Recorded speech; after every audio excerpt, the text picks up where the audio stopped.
the mountains and rivers order is that it's, if you are really keeping the precepts, then you will be taking care of the earth, prisoners, people that have less than, teaching, and keep the spiritual component. And that they've really tried to emphasize the compassion component of it. Well, but that's another thing. See, precepts are not part of what is going on in the secularization of this. I think it's important to define what we mean by secularization, because if you think about Protestant Christianity and maybe going as far as the Quakers, that's a kind of secularization from the point of view of Catholics. Yes, yes, right. So secularization, if you just think of it as dropping ceremony and form, isn't the same as being selfish and committed to capitalism. Right. It's two different. Right. So You're right. what he's talking about, I think, as secularization is this commitment to capitalism and greed and selfishness. Right. And for me, the important part for me is ignoring the precepts. Yeah. There are no precepts. And, you know, I have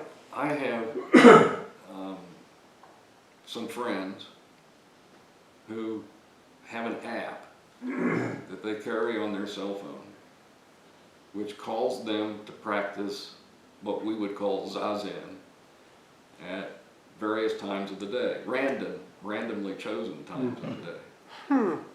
It's like Thich Nhat Hanh used to have a guy follow him around with a bell, and this guy would ring the bell every once in a while, an undetermined once in a while, and everything would come to a stop. I mean, Thich Nhat Hanh would stop what he's doing, and everybody around him would stop, and they would have, 3 minutes of silence or whatever.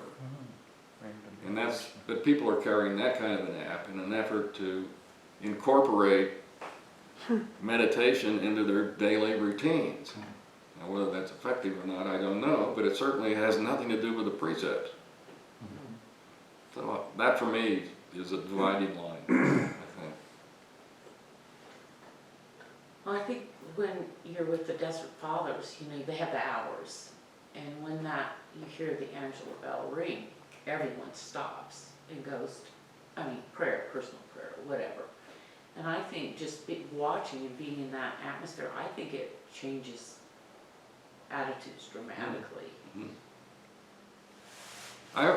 I agree with you, but that practice, that particular form of practice, has a huge underpinning with respect to commandments and ritual and chanting and all the things that we associate with religion. Maybe that's why I thought Thich Nhat Hanh's was so effective, because my context is the other. If you're talking about our context and where we're raised, in the book I'm reading now, that's what forms us, is our culture, our context that we're raised in. Right. And so That's for me to feel it affects Buddhism that way my context is different. I don't think he called it Zazen. I think what he called it was mindfulness moments. Yes. Yeah. That's right. Calling it Zazen is maybe a stretch. No, well, that's my fault. Oh. But is there Buddhism without the precepts? I don't understand. It does exist as a spiritual practice and a religion without the precepts? Gosh. I would be inclined to say that the precepts are everything. Or why? I think that they why are the not very just have heart. a meditation practice if you don't want the precepts? You can do that, and that's fine. That's fine. You can do that. That's what we've been talking about. Is the lack of an underpinning is fine as it is, but it's not Buddhism. Now, that's where I would quarrel with Zizek, because what he's talking about here is not Buddhism. He's calling it Buddhism, but it's not. And he's made some other remarks that reveal that he really doesn't know a great deal about Buddhism to begin with. Well, isn't that the criticism of scholars that have never had their derrieres on cushions, that they can talk extensively about Well, the practice? It has been, in the past, that has been very true, but I'll tell you, there are an awful lot of scholars these days that are getting their derrieres on the cushion. It's becoming more, this whole thing is becoming more and more integrated, which I think is a big step in the right direction. Well, Sort of the confluence of Buddhism and Ayn Rand. oh God. I mean, that's what he's talking man. about, right? I'm Buddhism. I am Buddhism. The Alpha Barbie.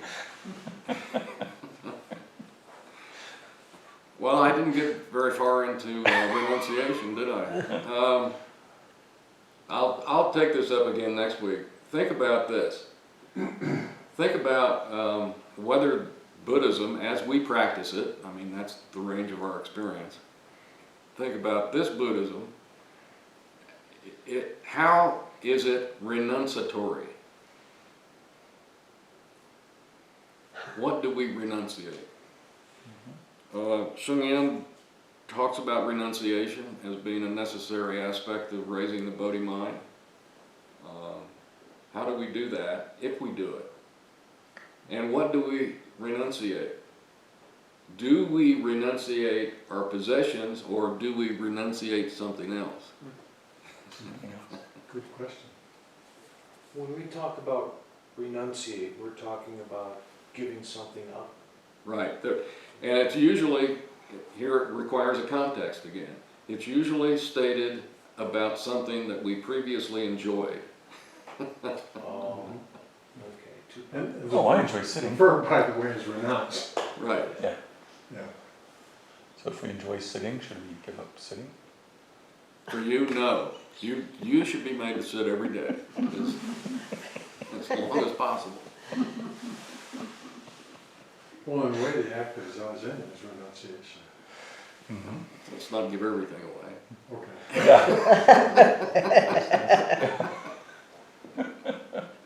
But I think isn't that the difficult call in all of these religions, have renunciation, that we go and practice. I mean, I'm just talking from my own experience, but we still have, it's easy for us to somehow ignore that we have more than maybe our neighbor or somebody that really is in need.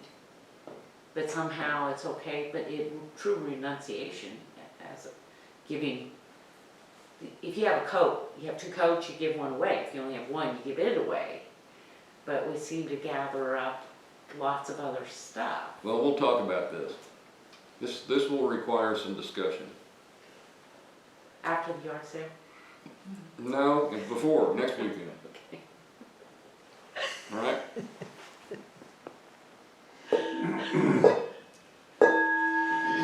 Sentient beings are numberless.